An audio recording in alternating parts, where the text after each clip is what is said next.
আচ্ছা, কল্পনা করতে পারেন এমন এক বিশ্বকাপের কথা যেখানে কোনো বাছাই পর্ব ছিল না, নেই কোনো জমকালো উদ্বোধনী অনুষ্ঠান, নেই আধুনিক স্টেডিয়াম, অথচ সেই আসরটি বদলে দিয়েছিল ফুটবলের ইতিহাস। আজ আমরা ফিরে যাব ১৯৩০ সালে, যখন প্রথমবার ফুটবল বিশ্ব এক হয়েছিল উরুগুয়ের মাটিতে। থাকুন।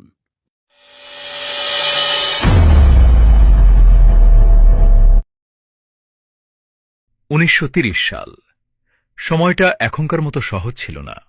তখন চলছিল বিশ্বজুড়ে এক চরম মন্দা বা গ্রেট ডিপ্রেশন। মানুষের হাতে টাকা নেই, এক দেশ থেকে অন্য দেশে যাওয়াটাও ছিল বিশাল ঝক্কির ব্যাপার। উরুগুয়ে তখন তাদের সংবিধানের ১০০ বছর পূর্তি পালন করছে। ঠিক সেই সময় ফিফা সিদ্ধান্ত নিল উরুগুয়েতেই হবে প্রথম বিশ্বকাপ। কিন্তু সমস্যা দেখা দিল ইউরোপের দেশগুলোকে নিয়ে। দক্ষিণ আমেরিকা যাওয়া